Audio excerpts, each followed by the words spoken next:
Hello folks, hope you're well. Got a fun one for you today.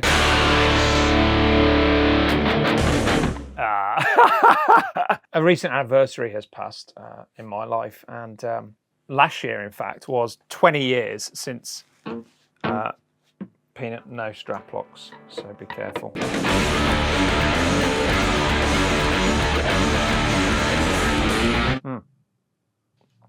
The anniversary that passed recently was 20 years since my first commercially available recording was released.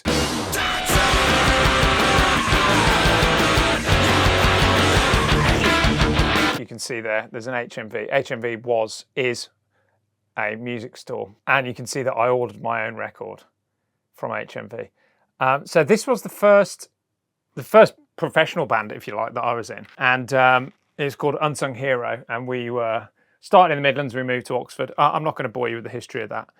Suffice to say, this was our biggest record. It came out in 2004, I think, 5. I'll check the Kerrang. Might have even come out in 2006. But basically, it was 20 years since we made this, which is the bit that sticks in my mind. And we did everything on this. You know, my cousin's husband, Mitch, who certainly used to watch the channel. He used to have guitar lessons from me. He helped us with the artwork. You can see that there. It was called Esprit de Corps, which is team spirit in French, which is very punk rock. And you can see it cost me $4.99, and I ordered it from HMV. It was on Hangman's Joke Recordings, and you can see me on the back there, and same little picture on the front. And obviously, it's been, you know, I'm not in the habit of listening to my own records, so it's been probably not 20 years since I last listened to it. You know, we'd occasionally have a few beers at a party with some of the members and listen to it. But it has certainly been many years since we listened to it. And I listened to it the other day, and I've actually filmed that footage for you, so you can check that out now. Woo! Can't play that anymore. That is savage, isn't it? That is actually brilliant. CD struggling. Woo!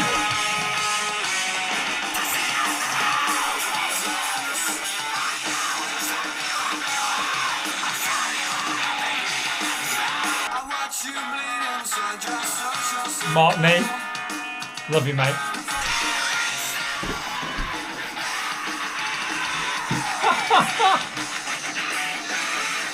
Beautiful song, and then ready for it.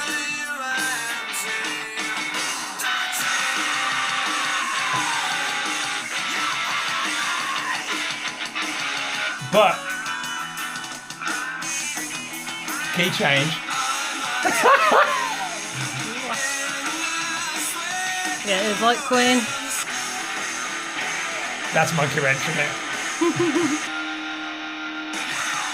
Pretty sick. Pleasantly surprised there. So you can see, you know, it was long enough that it took me by surprise. And that's why I thought I'd make this video. Because the actual content of the video, the bit that you perhaps will be most interested in if you're not interested in my musical history, is the Boss GX-10 element. More on that in a sec. So essentially, let me just very quickly trail you into the Boss GX-10 element. This was a 5-piece sort of punk / metal / tech metal / hardcore band. Really, you know, we could have gone on tour with any of those screamo bands of the early noughties, and that's what we looked like. And this t-shirt, in fact, although it is a Led Zeppelin t-shirt, this was my stage gear for most of the career of Unsung Hero, as you will see by the removed armpits. They started rotting out, and then I just cut a hole in it. And eventually I'd made the decision it was going to be turned into a tank top, but we split up before that eventuality happened. This is the Unsung Hero guitar. You can see where, you know, like you sat there, you're waiting for the hook. Here's the hook. It's a Les Paul. It's a 2004 Les Paul special double cutaway. An amazing guitar used in one video up to this point. I had two of them. There was a TV yellow version that I sold and regret selling. The TV yellow was so cool, but I never bonded with it. And this was a huge part of my sound, as was the amp that I used for that. I'll talk about that in a sec when we get to the Boss GX-10 stuff. I promise Boss fans that we are getting to the GX-10. But we can't do this forever, man. We can't do the Boss GX-10 forever. We could do it forever. I could just be a Boss demonstrator. But that's going to cost you. I thought at this point what I'd do to swell the head further is read the Kerrang review, because I want you to, dear viewer, get an idea of what you're going to hear. And my God, you are going to hear it today. So the date on this Kerrang magazine is March 4th, 2006. There's a reason for that. Our record label, bless them, was, obviously we were excited to get signed, but it didn't turn out as, classic story. As many record deals, it kind of went south in as much as, they made the CDs and we were selling them on tour and stuff like that. I still got a few boxes of them. But the press didn't arrive until sometime later. In fact, do you know what's sad? The press arrived basically after we'd split up. Nonetheless, for all intent, we were not playing that many gigs anymore. It just kind of fizzled out. Nonetheless, Kerrang, March the 6th, 2010, you will notice Unsung Hero, Esprit de Corps, 4Ks. And I'm going to read you, it's only a short review, I'll read you the whole thing, just so you know roughly where the guitar sound is going with this. Eclectic debut EP from the underground UK. So underground, in fact, we didn't exist at the time. Ram-raiding a plethora of styles and cramming them all into a sparse 5 tracks, Unsung Hero give the impression of a hyperactive toddler stuffing too many sweeties into its greedy little gob. It really shouldn't work, but despite the multicoloured musical goo running down their collective chins, the result is one of breathtaking invention rather than a disjointed mess. Veering from, and this is Paul Travers, he got it, man. From abrasive screamo noise through precisely complex squalls of guitar to distorted, hooky sub-pop routines, all in the space of a single song on screamingly good opener, Refuse. That was a single. Unsung Hero move at a bewildering pace but never lose their sense of cohesion or identity. Ones to watch out for, indeed. For fans of At the Drive-In, A Million Dead, two of my favourite bands. Paul Travers, you are the man. Also on that page, Fight Star, and several others now long gone. Mogwai on the next page, Buzzcocks, Mudhoney, to put it into context. So there you go. That was Kerrang magazine, an actual magazine that I've kept all these years. Why have I told you that? Well, obviously this is Guitar Channel, and what I want to do today, and what I did do, and one of the main things that I've been using the Boss GX-10 for, is to build, unsurprisingly, rigs. And, within the community of like rig building, modeling rig building, obviously people go, well, I want to make a 1960s, plexi or whatever. But the way I've approached this, and I haven't really done much more than this at this point, is that I've been building rigs that were mine, which is to say, there hasn't been many of those. I haven't had a lot of amplifiers over the years. But you saw, hopefully if you didn't, maybe there's an advert for it here. You saw me build my current rig and use that, so you can check that out. So what I thought I'd do, and I did this before the idea for the video, before the anniversary stuff came back. What I thought I'd do is build my Unsung Hero rig. So I've called this patch, if you want to get a little look down there, I've called this patch Unsung 04. And essentially it is my attempt at a guitar rig that, well, it's my attempt at my 2004 guitar rig. Sadly, the main thing being here, sadly that rig is gone. All of that gear is not owned by me anymore. So the only record I have of it is, and this is why I brought it up, this record and a couple of others, but mainly this one, because that was used on that record. So first of all, I should tell you about the rig that was.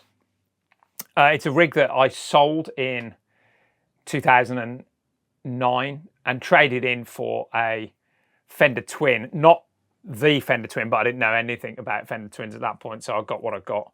It says twin amp on it. That's now broken. So I kind of wish I still had all the Marshall gear in a way, but also completely impractical. So Marshall DSL 40 was my first amp, like that I used to tour with. That was a combo. And then I kept that and bought a TSL 60 head and a 1960 AB cab. And I thought it was the best thing since sliced bread. I loved it. And it turns out that it wasn't, dear viewer. Apparently, it's according to a video by our dear friend John Nathan Cordy, it is the most hated Marshall, or most hated Marshall ? You can judge for yourself on that. I used to love it. It was TSL 60. Did I say TSL or DSL? It's the TSL 60. So it's a 60 watt head, and it's a 3-channel amp. It's got a clean, an overdrive kind of, gain, and then a higher gain.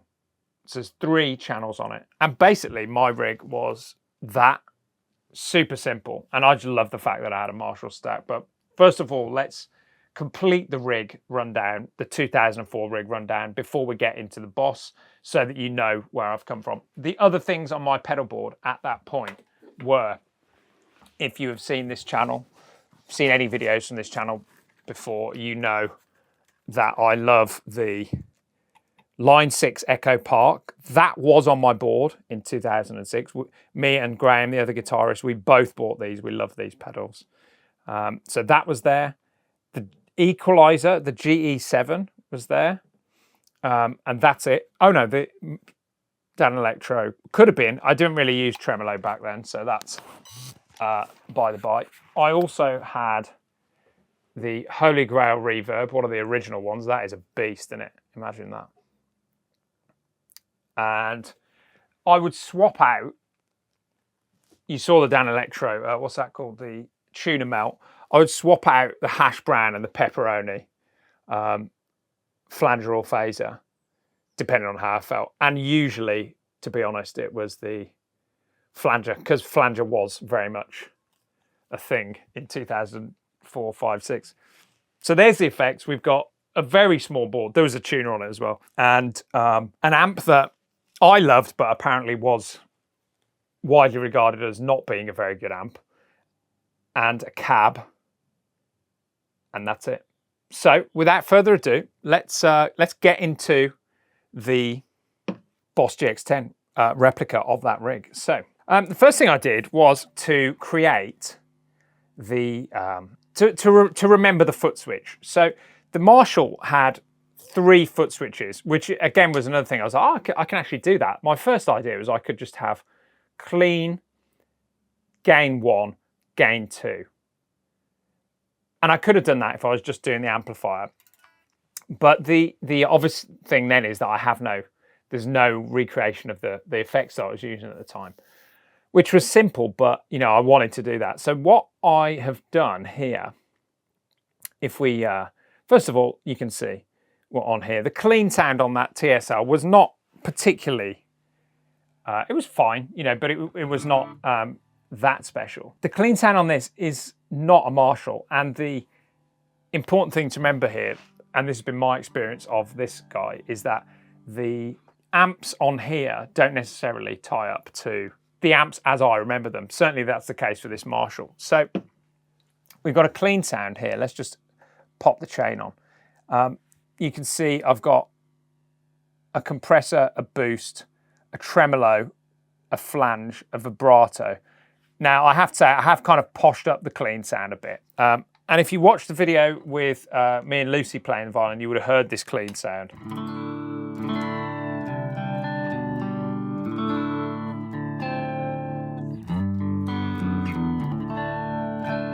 So that is, to be honest, not period accurate for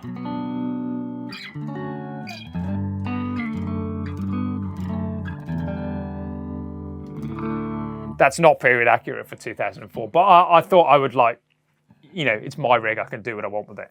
Let me show you period accurate. So probably would be none of that, none of that.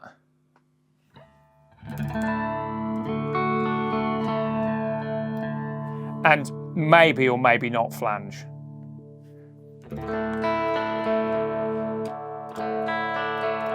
So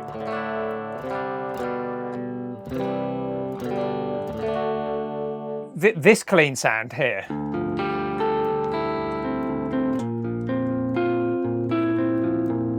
is probably more akin to what that Marshall, in my memory, sounded like. And I would almost always switch to the middle switch on the Les Paul or the rhythm switch for the clean parts. Reason being is that this is a great pick. This pickup is fantastic for distorted sounds, but it is way thinner than the other one, which is quite cool as a contrast. You'll hear that. So it used to sort of disappear a little bit if you stayed on that one. Fine if you kind of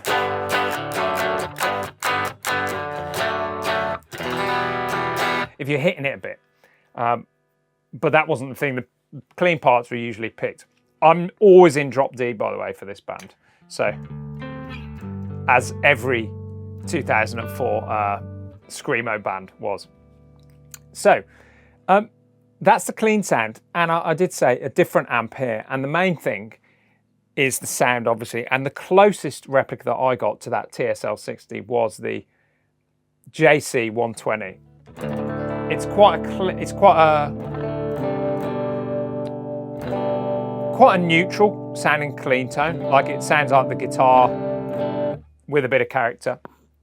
And you'll see here that I've used the first instance, my first experiment with the divider, and we'll get onto that in a sec. So what I want to do is just quickly turn those guys back on. So we've got the kind of character 2004 clean sound.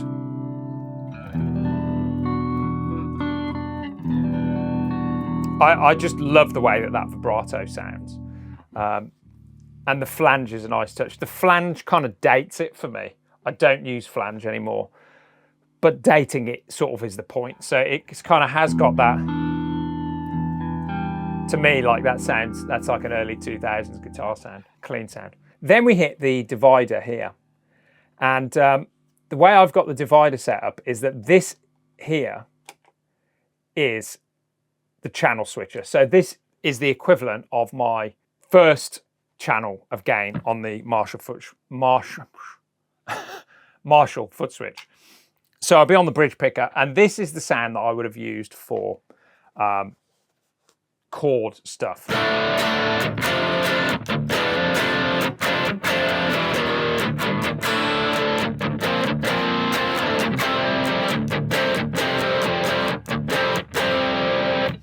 And I think that's pretty damn close, actually, to my Marshall Channel 1. If you notice, the amp is it's a Boss amp that I'm using here, and it's the X Mod amp. And I'm using that. That's a vibrato, bear with me. I haven't actually been on this for a while. Here you go, yeah. So X modded amp. I'm on the high gain setting, which is maybe counterintuitive because obviously this is not my high gain sound. But the idea with this is that I'm on the high gain setting, but I've dialed the gain back. Level 52, bass 75. I found that all of the amps that I tried with this were a little light on the bass as compared to my memory of the standing in front of the chug of a Marshall 4x12, which obviously, you know, you can imagine why that is, because I'm not standing in front of a 4x12. But I am modeling one. If we go down to the bottom here, this is where it gets like, this is the bit that like I was tweaking with to get it to feel like my Marshall 1960 AB. The sag I have pushed up to +6, the resonance up to +2, and I'm using their 4x12. So I think, you know, actually their 4x12 model on here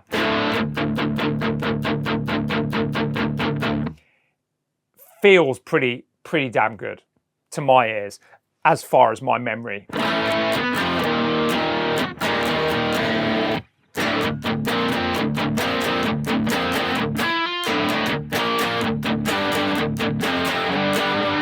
As far as my memory of playing in a 2004 emo band is concerned.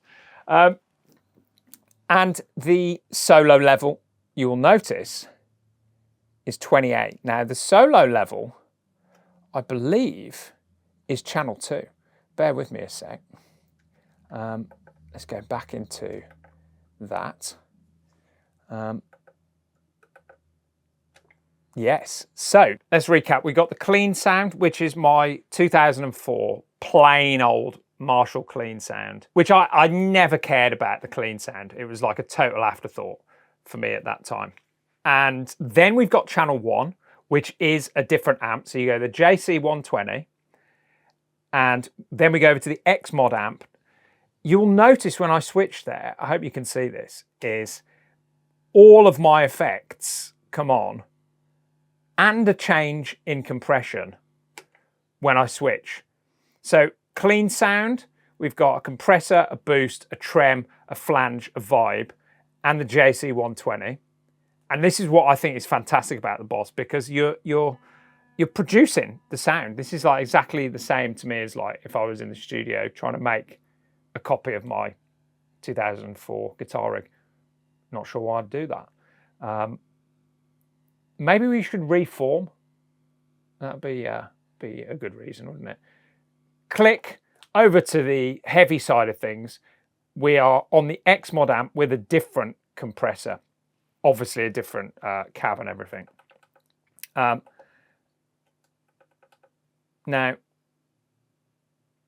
we'll come on to the back of the chain in a sec. Very quickly then, the final piece of the puzzle is my use of the solo switch, right? So for the channel 3, I thought, right, well, I could, and I experimented with this, I could go for like something into the front of the amp. But actually, that's not really what the sound of that Marshall was. It wasn't the sound of a pedal being pushed into the amp. It was the sound of the amp being boosted. So I opted for the solo switch, which kind of adds, seems to me to...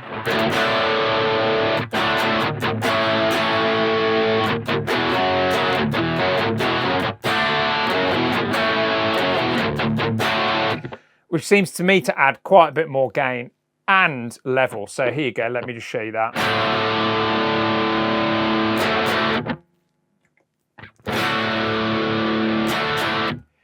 That is, as far as my memory serves me, like almost exactly what the TSL 60 did between channel 2 and channel 3. And that is a very respectable chug, ladies and gentlemen. If I can chug this morning.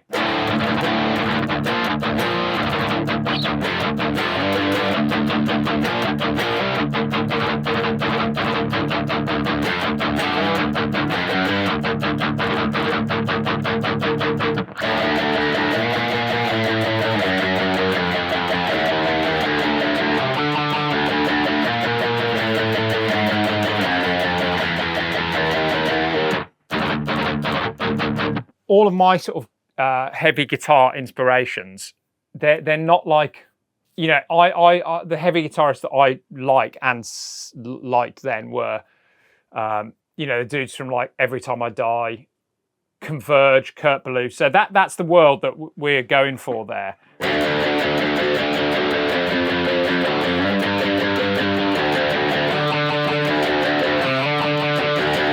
So it's definitely got a slightly, you know, it's not like a really modern sounding high gain, and that's just my taste for high gain. So let's just very quickly go back through the rig. We've got the clean, channel 1, channel 2. And I've set that up so, which you could on the Marshall, I could go from clean. So I'm now on clean. Just turn the delay off a sec. Delay and reverb, we'll come back to that in a sec. I've set that up so I can go from channel 1 to channel 3.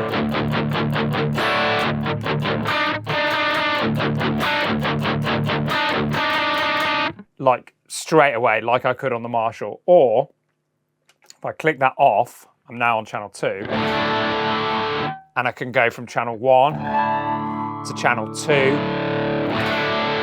And then to channel 3. So my switching options are basically exactly the same as the Marshall, but only with 2 switches. So I'm back on channel 2, channel 1,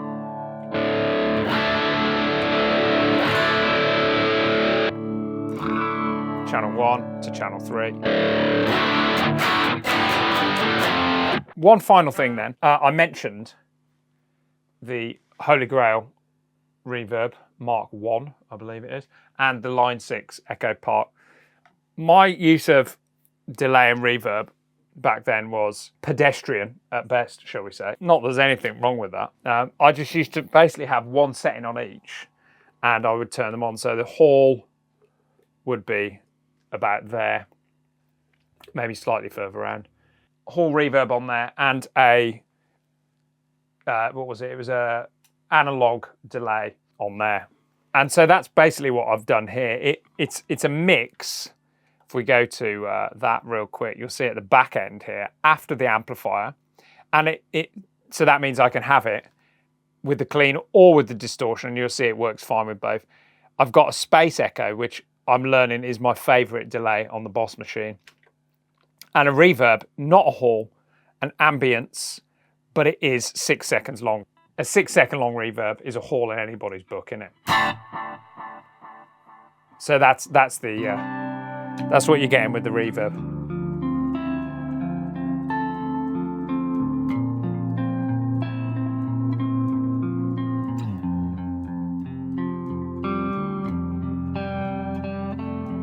I've set that up so I can also basically use it for my lead tone.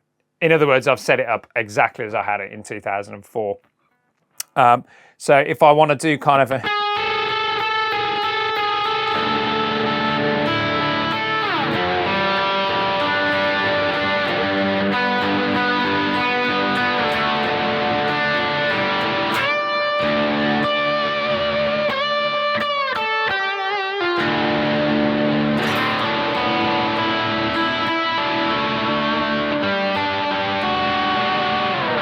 You know, and that kind of just sounds like, well, it sounds like a lead tone. I never used to do that stuff that much. It was usually dry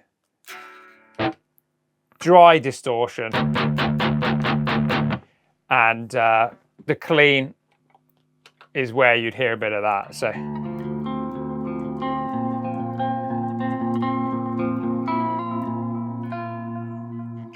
And we are out of tune. Which is a good time to tell you. Obviously, I've run out of space here for a tuner. I've actually, for some reason on this preset, put the tuner, which you might consider doing. In this case, this is a preset that's designed to be played standing up, as you'll see. So I've put the tuner under the wah here, the wah switch, for a change. Oh yeah, there you go. Like so. So there you go, that is my setup. 2004 setup. Just go through it. Clean.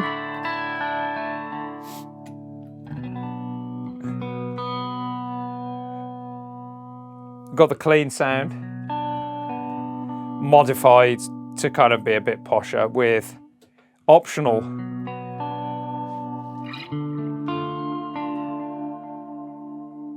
delay and reverb, switchable in as I require it, to channel 2 of the Marshall.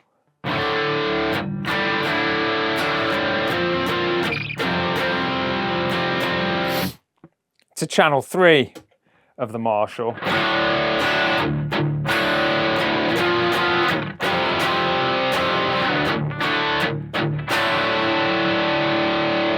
Back to clean, channel 3, add delay and reverb.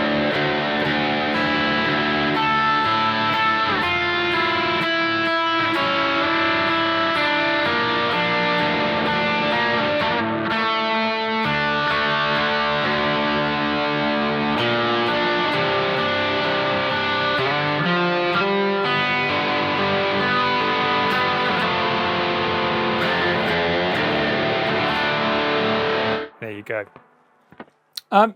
So, of course, coming back to the original question, the original point of the video, is that this was all done from memory prior to me listening and rediscovering that 20-year-old EP.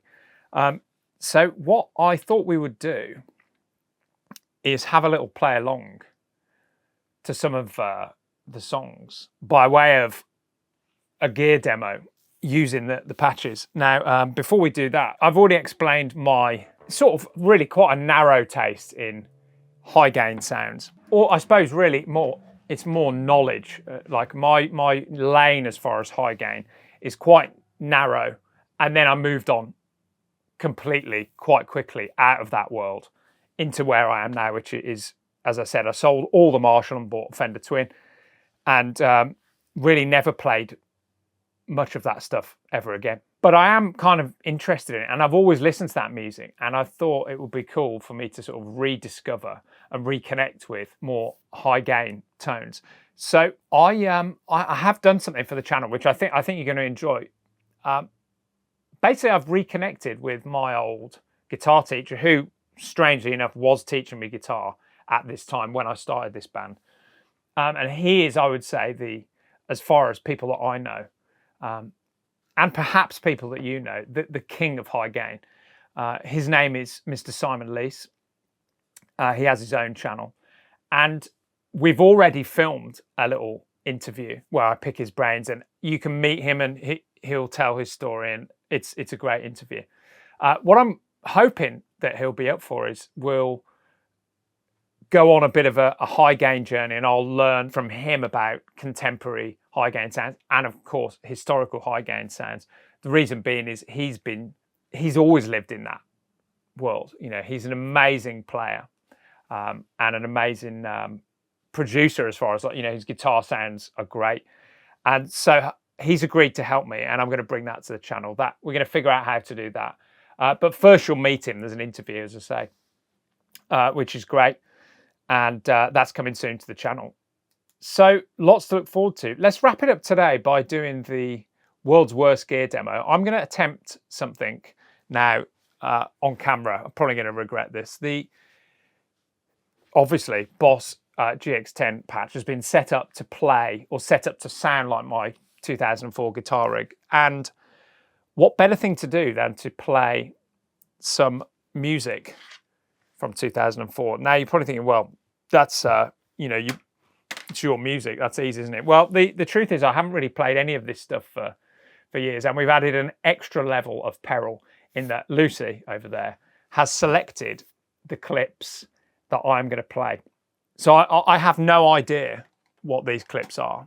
They're all off that record, so it's 5 songs, but 5 songs that the last time I played these songs was 20 years ago. All right, so I can see I've opened up this folder here, UH clips. I should add that, like, mostly on these, I don't know what Lucy's picked. Mostly my guitar on the recording is in the left ear. My guitar now, 20 years later, is going to be in the center. So it is going to be on top of the track, but we'll see how that goes. I am sort of a little bit terrified about this. Should I stand up? I never played these songs sitting down. Let's give it a go, shall we? So let's very quickly listen to clip 1. Here we go. Woo! Oh, Jesus. Here we go. Okay.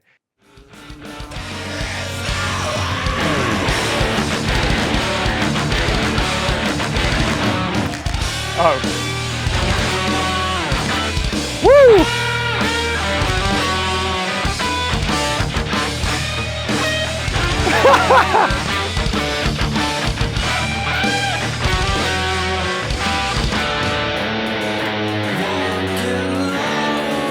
Channel 1.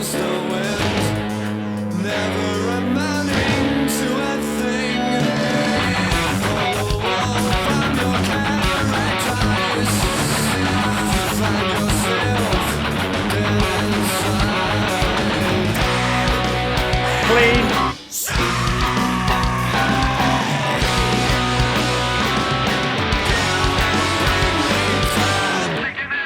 That's not me.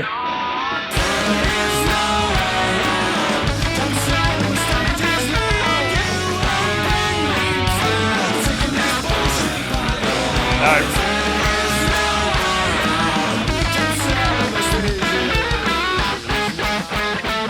Woo! Oh man, that is something. Probably have another go at that. Now I know. I think I'll allow myself 2 takes on each one.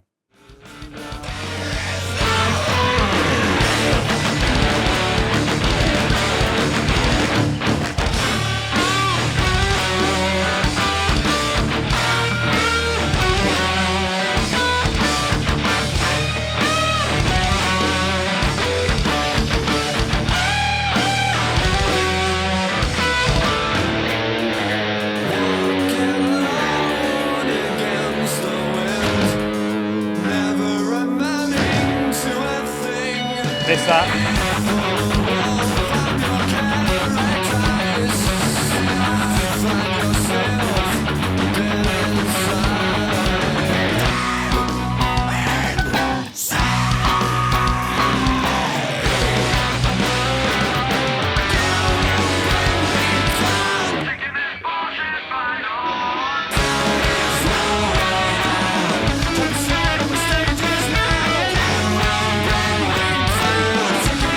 I don't remember this bit.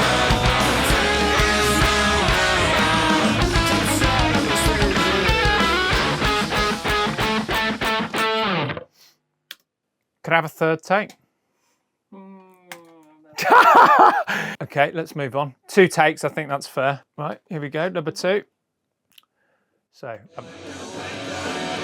woo! I remember this one. This was our first big hit. Yeah, okay. Channel 2, here we go. Here it comes.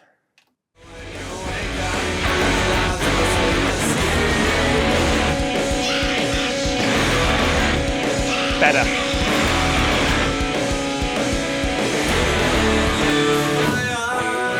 Ah!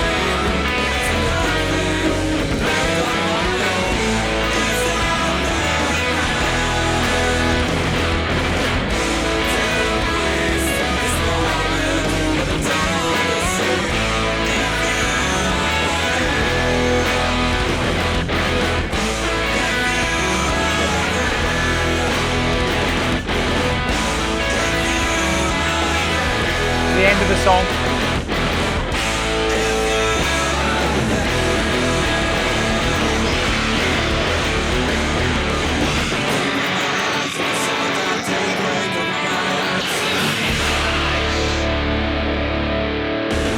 Ah, missed. Okay, 2nd take. Got goosebumps on that. That was a lot of fun to play. Yeah. I think that's more within my range as a player nowadays. That first track. Beyond me. Yeah, I mean literally beyond me. I'd have to practice again. That stuff. Now on this one I actually played both the guitar parts on this one. On the recording for some reason, I can't remember, but we will do the other guitar part. Here we go.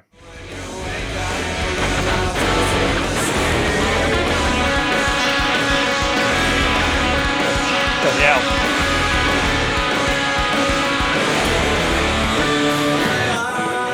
Missed it.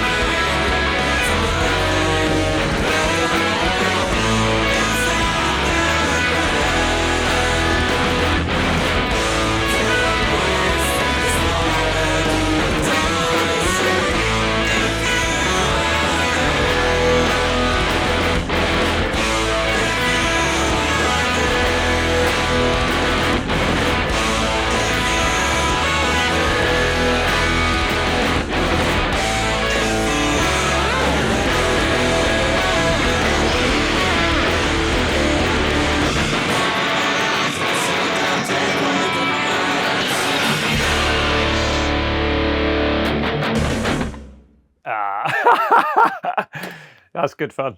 Cool. Let's move on to clip 3. What have you got for me on clip 3? Let's find out. Woo! Clean. Okay, so that could be, that is, this is, yeah, forget about it. This is going to be carnage. So, all right, let's see where we end up.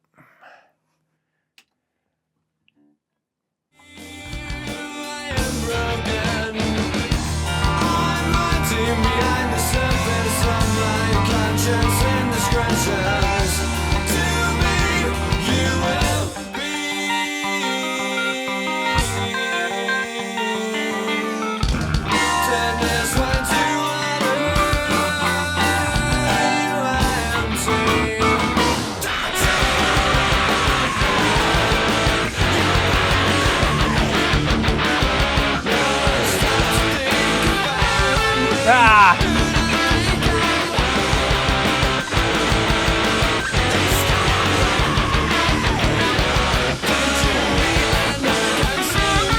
No, I know that bit.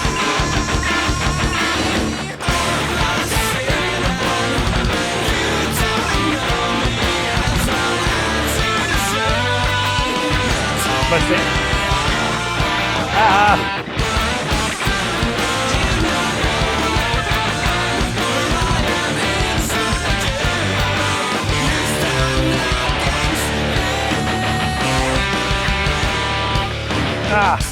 Second verse. Okay. That's one of the problems with these songs, is that the sections, you never really know where you are. All right, here we go.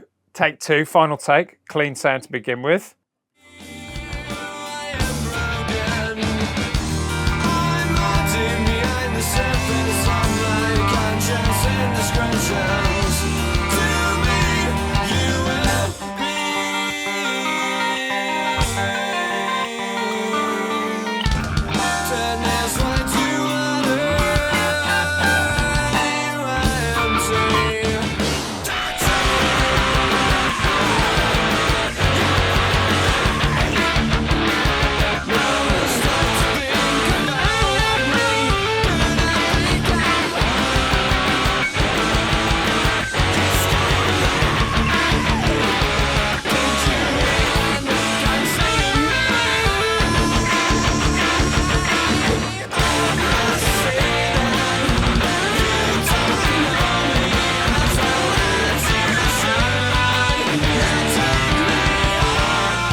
That's probably about as good as it's going to be. Nice. Clip 4. Woo!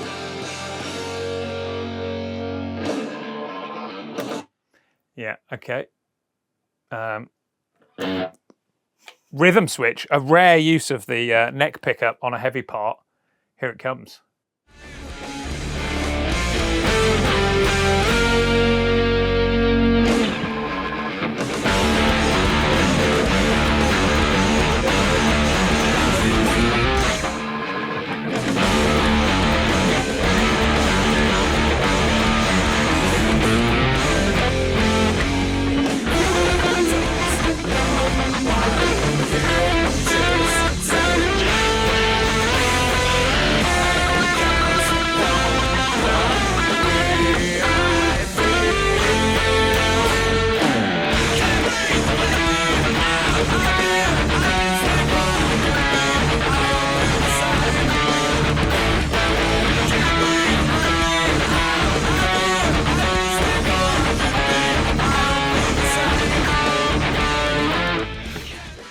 Very interesting. Amazing what you forget, isn't it? It's the subtlety that goes, isn't it? I hope you can see that the guitar sounds pretty damn close, if you ask me. I think I'd have been pleased with this, though I would never have given up my TSL 60 and Marshall 4x12. Let's have another go.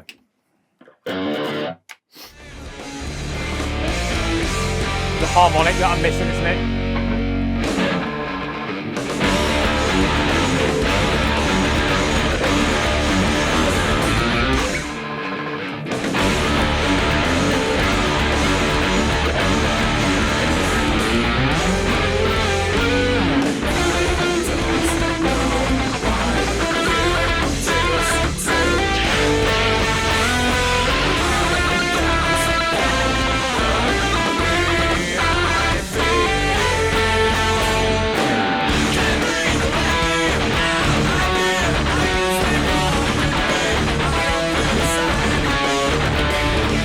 Yeah.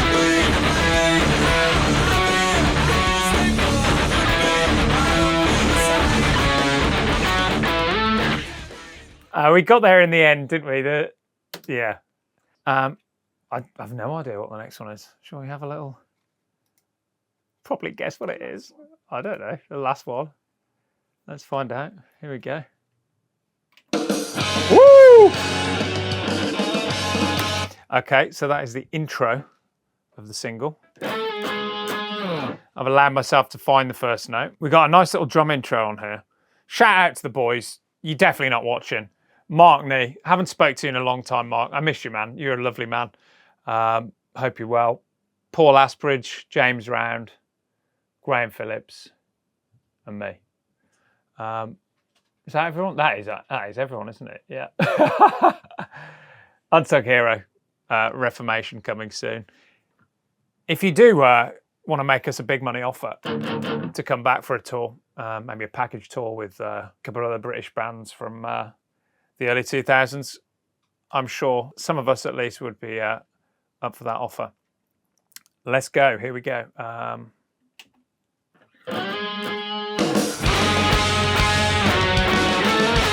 Woo!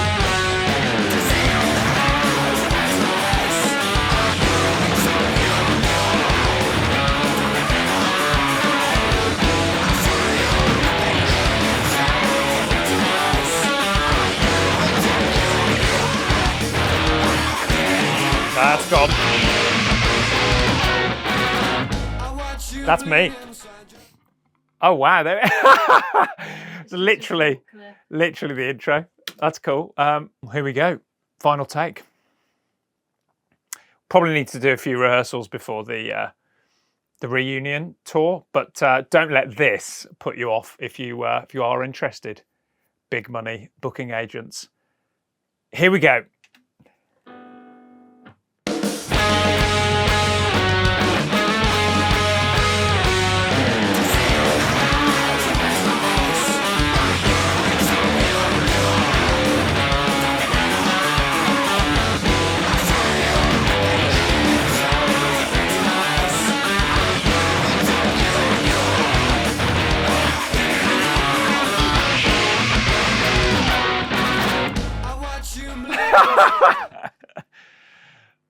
And that, I think, was the best one yet. And ladies and gentlemen, that is the end of this video. So thanks for coming on this little journey with me. It's been an absolute pleasure.